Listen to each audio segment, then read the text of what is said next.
We're going to go to our verse, our theme verse, and then I've got added verses that I'm going to put into this to lay a foundation for us. Ecclesiastes 3:1, this is our text for this series. To everything there is a season and a time for every purpose under heaven. Let's go to James chapter 5, verse 7. And he says this right out of the gate of this verse. Be patient. Everyone say, be patient. How many in this room struggle with that? Come on, that should be 100% of us. We ought to be raising both hands and our legs and wiggling our toes on this one. Be patient, therefore, brothers and sisters, until the coming of the Lord. See how the farmer waits. Everybody say wait. For the precious fruit of the earth. Being patient about it. Until it receives the early and the late rains. Let's go to Genesis 28, verse 27. Or 27, verse 28. May God give you of heaven's dew and of the earth's riches an abundance of grain and new wine. Years ago, I did a series about the grain and the wine and the oil. And it's incredible to see what that symbolizes in the spiritual life.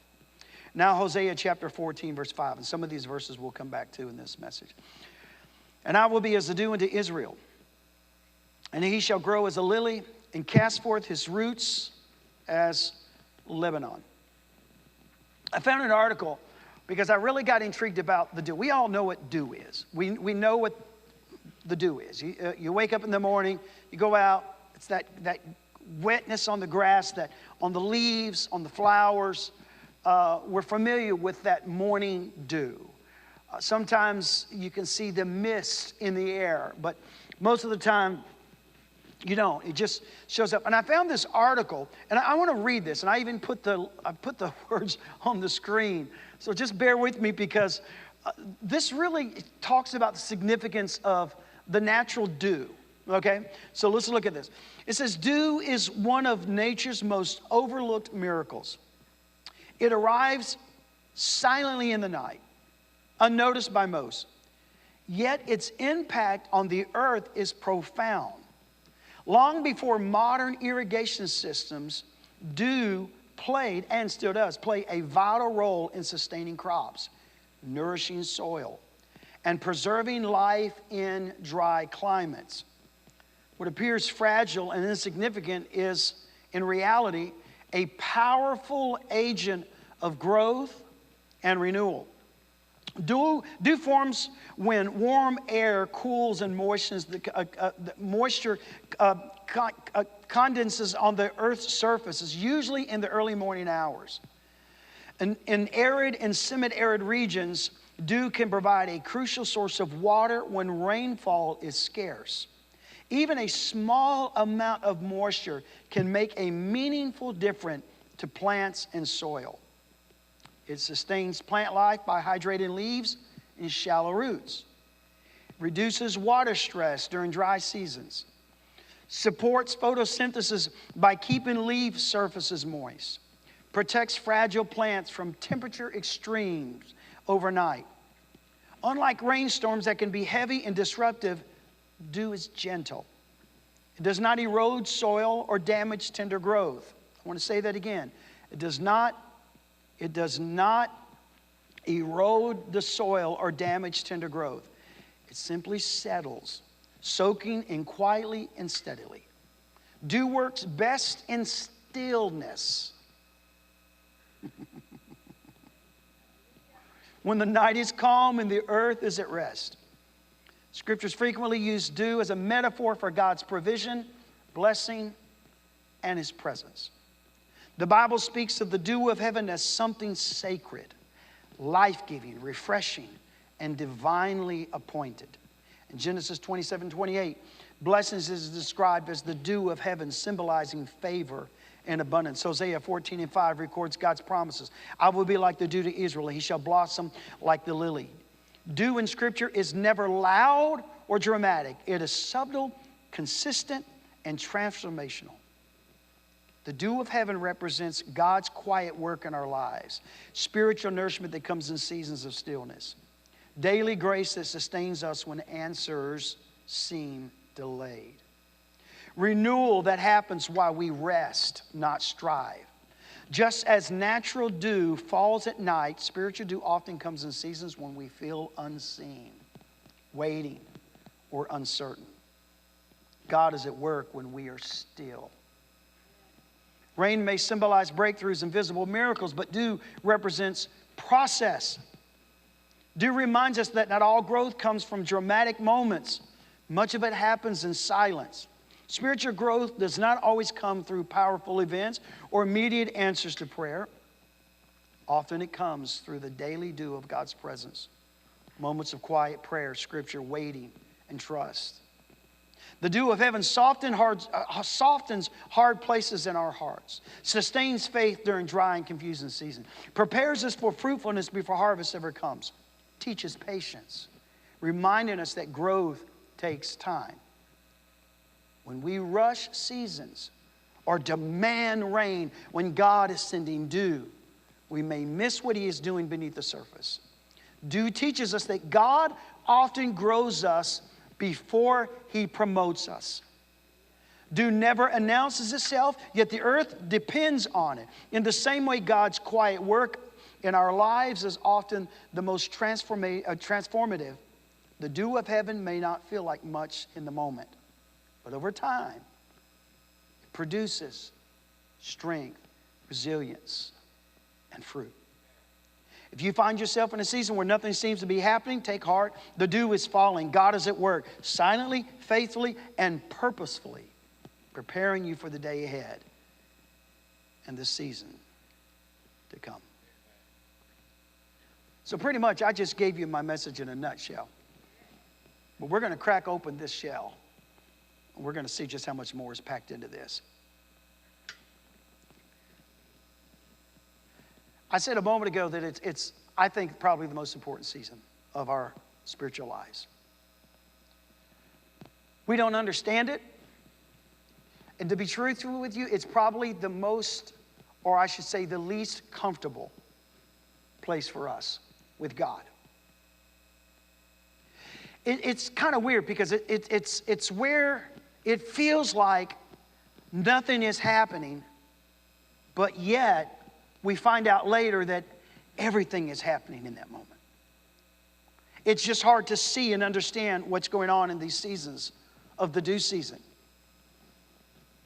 But the due season is very important, and our posture, our approach to what is the due season, when we are aware that we're in this, what seems like the inactivity of God, the sense that God isn't working, that our sowing did not get taken account for, that our labor and our striving has not produced anything, that it just went from doing to nothing.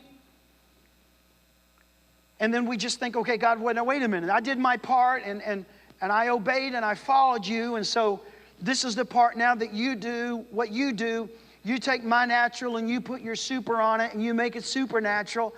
And why is there this void? Why is there this margin? Why is there this moment where we had so much momentum going, Lord, and I just hand it off to you. I sow, I work, I do. We're co-laborers together.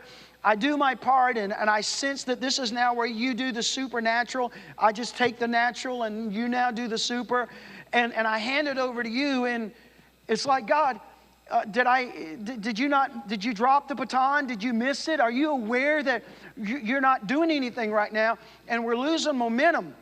And a lot of things get really confusing in this time. And over time, when we start really realizing that there's seems to be a lapse moment with God, it really does mess with your faith. I want to tell you that in the due season, and there is this season, there is this moment that I think is more often than not, where when God says, okay, you've now done the tilling and you've planted the seed, and so now we get ready for a harvest. I think the majority of the time when we're getting ready to go into the fruitful time of our season, there is, in I can't tell you the duration. In fact, sometimes as I reflected on this, I think that when you look at the due season, DO, and the due season, DEW, and then the reaping season, the due season, I feel like sometimes that the middle one seems to be the longest. Let me give you, write this in. Here's some of the characteristics of the due season we need to remember. Number one is silence instead of clarity. Silence. Just be silent. Silent your heart, silent your emotions. Silent. Remember, this is important for due. That due season, that's why it comes in that moment of silence. It's very significant for this.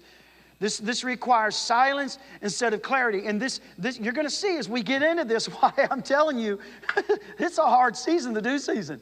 It's a tough one. It's really tough to sit still.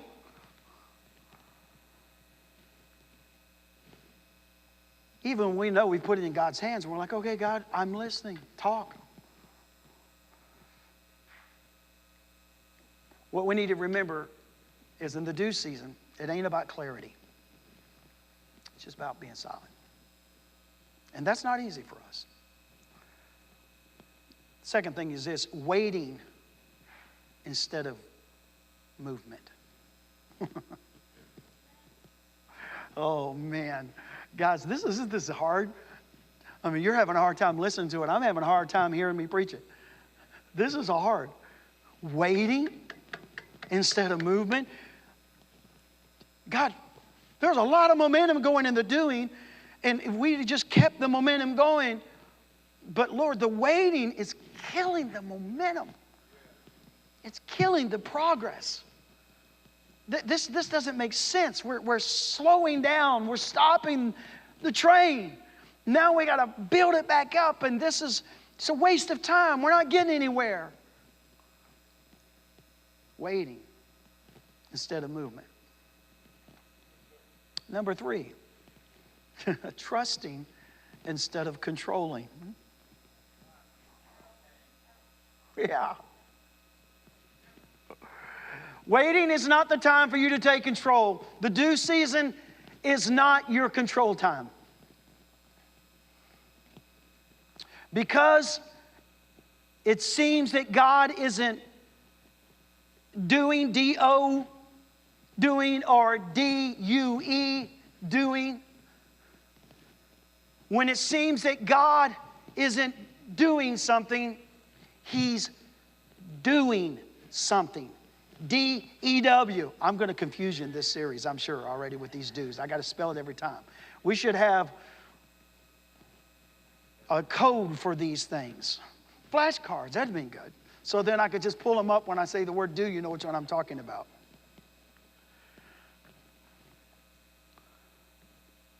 And then listening instead of speaking. My God, yes.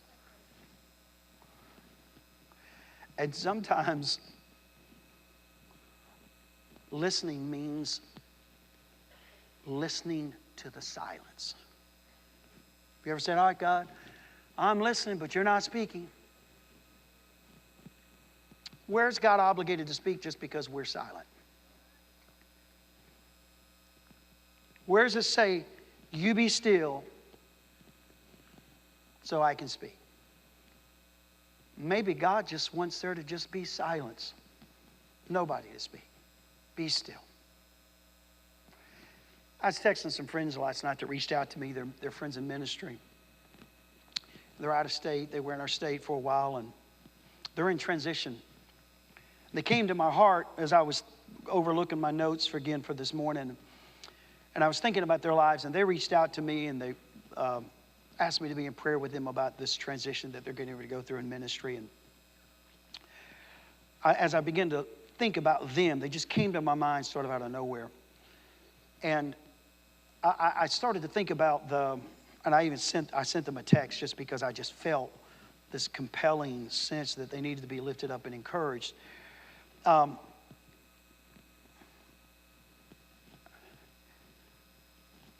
I know what it's like when you're waiting for God to do something. And you are sincerely saying, God, here, I'm giving you control. I'm putting all of this in your hands. God, handle this. Then when it seems that there's nothing going on, there's somehow in us this signal that says, oh, that must mean God wants me to do something about it. And that what that tells me is that we have a hard time accepting this middle part of where there what seems to be no activity. And I told them this in the text. I said, I want you guys to know this. I said, God's got His hand faithfully settling over your lives right now. But God's got two hands. And one hand He's got that's over your life, and you sense it and you see it. But the other hand of God you can't see. And that's the work that He's doing things. That's the hand that He's doing things that you can't see. That's where He's performing this, what I'm talking about. Setting the dew in place. Doing His part that is unseen to get you ready for your due season and your next season.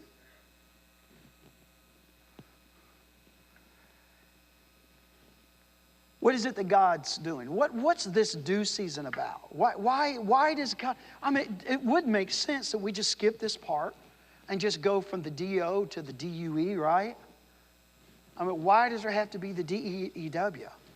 I mean, God can just miraculously just make the earth ready the moment we put the seed in the ground and we sow out of obedience what God asks us to do. We do the assignment knowing that God's going to bring fruitfulness to it. So what's the reason? Why is there this sitting moment, this still moment? Why does it got to be this way? When Lord, to me, I mean, you know, time is of the essence. So let's just get on. Don't we want to get to the fruit? Don't we want to hurry up and get there? What's the purpose for this?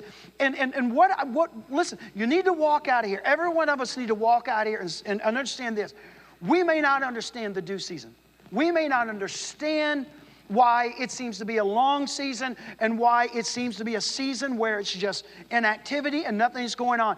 But we need to be confident of this, that whether we understand it, God created it, and it's important to God. Therefore, if it is important to God, whether I understand it or not, it should be important to me. The due season. The due season.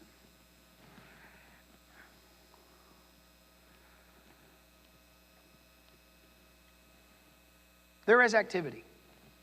There is something that God is doing. There's something going on in this due season. And I want to show you some things that I feel like that the Lord really caused me to see during this preparation of this series some months ago. The first thing that I see in this is that in the due season, number one, God is nourishing what we cannot see. There are some things, for example, have you ever planted seed that you forgot you planted? Sowed seed, did something you forgot you planted the seed? I mean, you know, deeds are seeds, giving is seed. Walking in obedience, obeying God. Anytime we're doing what God calls us to do that requires our obedience, we're sowing. We're sowing. And so most of us have probably forgotten the majority of this season, the seeds that we've planted. And so we have to be confident that even when I don't see it, that God is nourishing seed in the due season with the dew that we may not see. And it's probably not even for this harvest, the next harvest to come. It may not even be for now, but it's part of what's going to come. For example, not only have you forgot about seed that you have sowed, but have you ever received a blessing knowing that you didn't deserve it, and you think, well, what did I do to deserve this? Where did this come from? It probably came from a seed that you forgot you sowed, but God keeps track of His seeds. And He remembers it. And you may give it out of obedience, out of sacrifice years ago. And you may think, well, it left and it's done. And I guess, somebody else got the blessing. No, you are going to get blessed, because sowing and reaping is a law. It is a spiritual law. It is a principle that God says you will reap what you sow. And so this due season sometimes is a time where God is preparing and He's getting blessings ready for you that go back to seed that you probably forgot you even planted. And Hosea 14:5, he said, I will be like the dew to Israel. He shall blossom like the lily. One of the struggles that Israel had was God was very specific about what He said He was going to do. And boy, how quick they would forget it. How they would just forget what God said. They just quit believing what God said. The benefit of the dew, and this sort of goes into what I read a few moments ago, but I dug into this deeper. I don't know if you guys ever knew this or not. I've probably mentioned this before. But I actually thought I was going to be a meteorologist when I was a kid. Seriously, I remember in elementary school, we had a local meteorologist come to our school, and I was fascinated by that, and I always have been. Weather Channel is one of my favorite channels. And I'm just fascinated with this whole thing. And so looking into this and preparing for this sermon, specifically for this one, I really dug into some pretty deep stuff about this. And, we sort of think, well, the dew is for the surface stuff. It's for the grass, it's for the leaves, it's a protective coat for the dry season. It's giving it so that the sun doesn't scorch it and stuff like that. But the reality is, the dew isn't just for what's on the surface that we see. The dew is also essential for the roots that you don't see. What's in the dark? What's out of your sight? Fruit is public. Roots are private. You see the fruit. Others see the fruit. But the roots are private.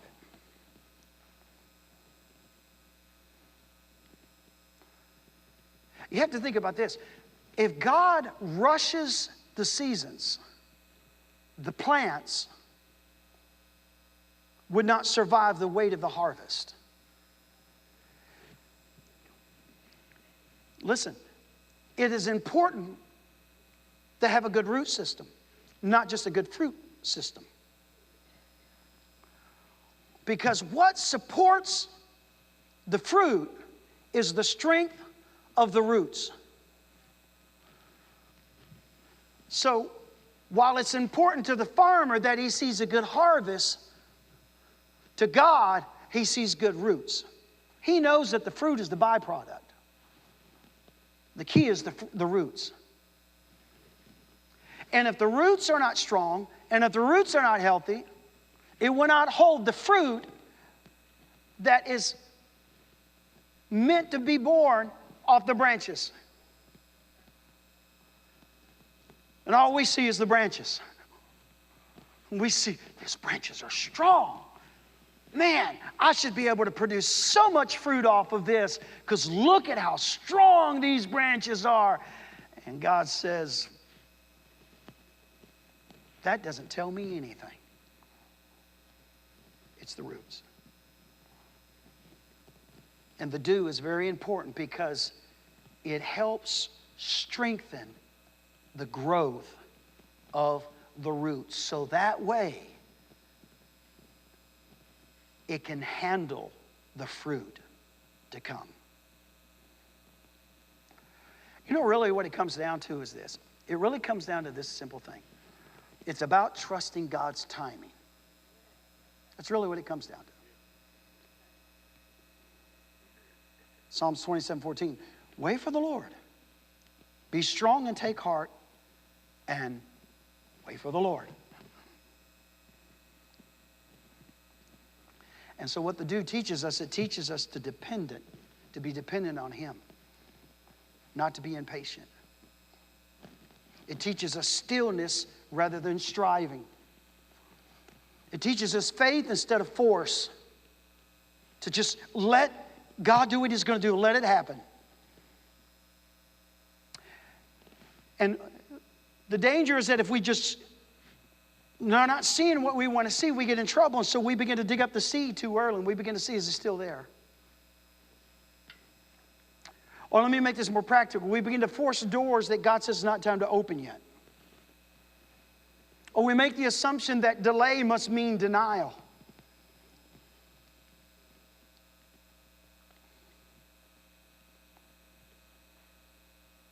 Here's the second part of this.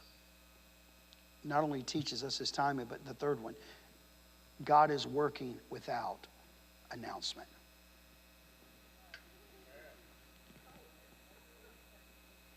Listen, just because God is quiet doesn't mean he's absent. He's still there. God doesn't always give a headline, an announcement, an applause. Sometimes there's no public evidence that God is at work.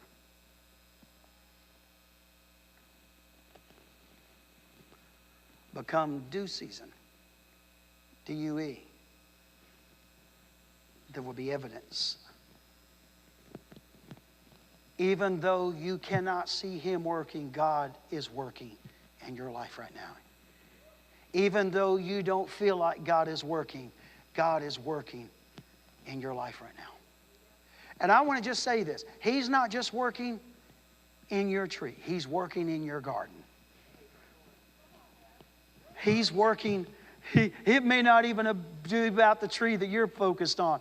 There's others in your garden, folks. There's your family. There's people that God has put in your life. There's people that's a byproduct of your life, of your fruit. And so God says, listen, this ain't all about you. This is about your garden. This is about things that's connected to you. These are about things that's a part of you. You may be ready, but somebody in your garden's not ready. And so you're just going to have to wait. And while you wait, I'm going to supplement you with the dew of the earth. I'm going to give you the dew of heaven. I'm going to keep you. You're going to be healthy. You're not going to see the rains. You're not going to see the clouds. You're not going to see the physical evidence. I'm going to work when you can't see it. It's in the dark. It's at nighttime. It's silent. It's quiet. No announcement. But I'm at work. I'm at work. I'm at work in your life. There's a danger in the due season. Impatience. That's when we say, God, how much longer, Lord? There's assumptions. Have I missed God? Did I miss God's timing? Did I miss his instruction? There's a danger of thinking that I'm not caught up with God, so I've got to force movement. I got to hurry up and get into the next season. Let me help God, or let me help God out with this.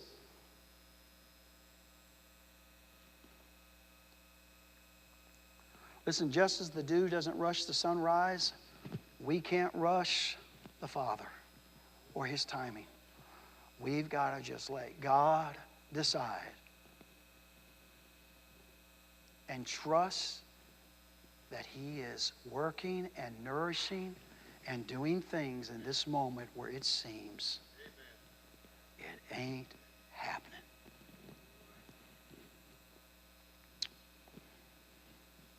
I'm going to end with this. I want to talk about how to live faithfully in the due season. You know, I just feel like this is a message that's personal for each of us and maybe in different seasons of our life. But I also feel like as a church, collectively, this is for us as well.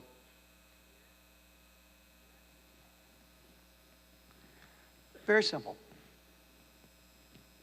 Number one, be still. Be still. You know the verse, Psalms 46:10. Be still and know that I'm God. What is it that God is doing right now that you can't see? What's he doing? He's doing something. Something's going on. Something's happening. You don't need evidence. He's not announced it. He's not telling you about it. He's doing something. Be still. Just wait. Just wait. You'll see. Be still. Be still. Be still. Second thing, stay planted. Stay planted.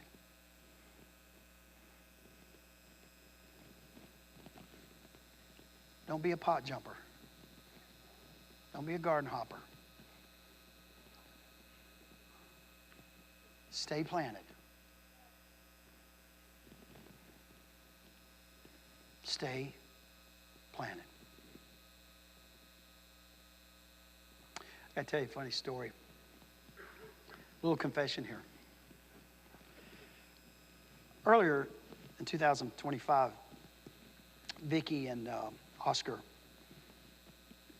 stopped me at church one Sunday and they said, Pastor, we got a beautiful tree that we planted on our property and the HOA says we can't have it there. If I'm telling the story incorrectly, let me know. But I think so far I got it right so far. And I guess it's an expensive tree. It's a beautiful tree. And they had just been to our house for our one of our marriage couples life groups and saw we had some property there. And asked me if I wanted the tree. And because it had to go. It was going to go. And so I said, yeah, you know, I'll take it. But I warned them. I totally don't have a green thumb, and nor does my wife, okay? We kill artificial plants. And so I said, you know, yeah, I'll take it. But I couldn't get synchronized. I couldn't get back to them and get a time to get over there, and we was gonna have to dig it up. And so, you know, he kept saying, hey, Pastor, you know, got to come over and get this tree, man, because we're getting close to the deadline. I can't remember if they were gonna fine you or whatever, but they had to get the tree out of there. And so, I think we were getting ready to go to camp meeting or something, but we were getting ready to go out of town. And like the day before I was going to leave, and we were going to be gone about a week, so I called Pastor Daniel, and they had some other plants they had to get rid of too. So I called Pastor Daniel. He's got a green thumb. Let me tell you right now, he does. And so I said, hey, man, I said, can you help me? I said, we got this tree, and it's probably about this big. And I said, we got to go over to their house and dig it up, and we're going to take it over to my house. And they had some smaller plants. He was going to take those. And he said, sure. So we go to their house, and man, you know, I thought, yeah, this will be easy. You know, you don't want to kill the roots. You don't want to cut the roots. So you want to dig around it, soften the ground. You want to pull it up carefully. And Anthony's helping us, and we're all out there. And I mean, I was blown away. I'm like, how long has this thing been planted? It wasn't planted that long. And that root system was almost to China. I mean, it was deep. And we're just, you know, we're being careful not to cut the root. And we're, you know, pulling this. And we finally pull this up. And it's got looks like a fire hose on the end of it. It's just long root. And it's got little roots growing off of it and stuff. So we get it. And I take the plants that Pastor Daniel had dropped on by his house. And Pastor Daniel said, you want to come over and help take your house and get it planted? And this is the evening time. This is just before dark. I said, no, you know, I'll get it. I can dig a hole and I'll plant it. Not even sure where I'm going to plant it. And so I get home and it's before dark and I go out there with a shovel and it's during the dry season.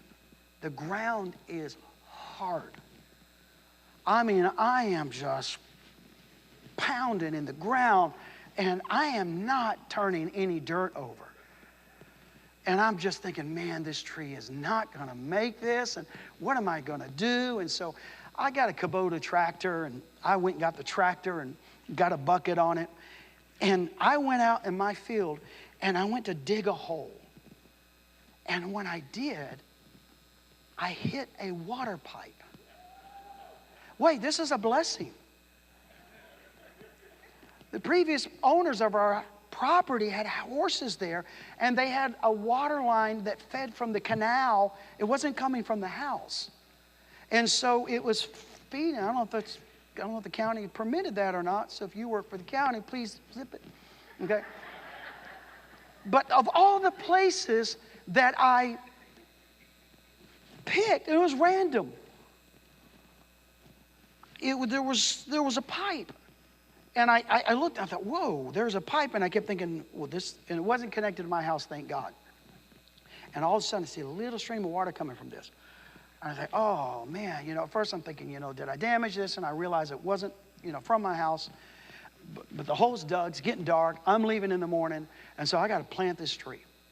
And so I put in the tree, I stake it up, and I throw the dirt back on it as best as I can. It's dark. We leave town the next morning. I come back that next week, and the tree is leaned over. Roots are up.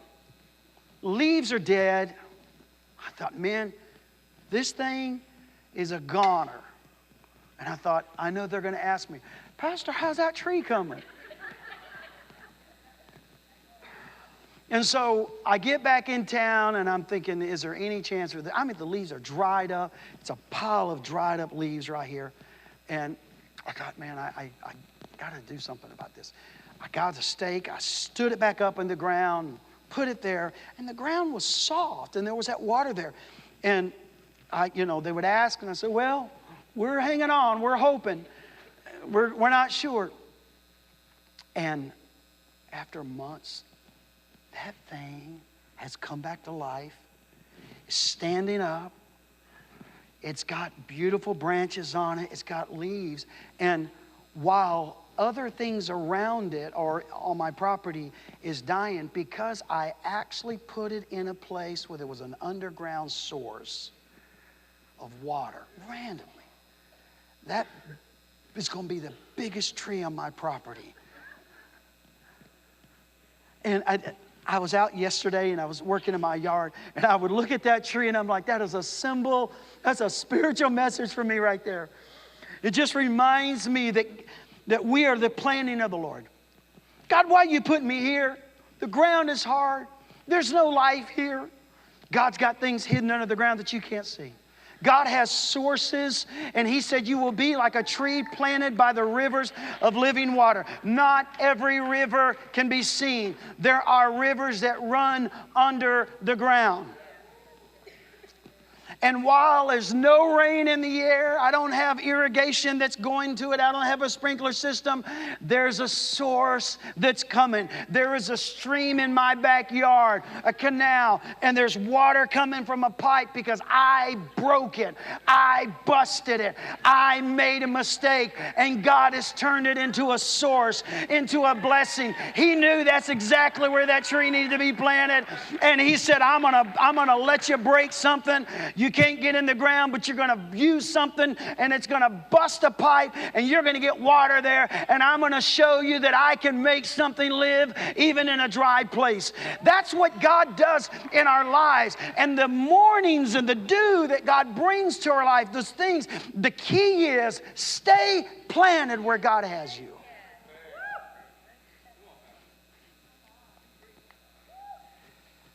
And then lastly, keep trusting. Galatians 6 and 9, we're going to talk about this next week. At a proper time, we will reap a harvest if we do not give up in due season.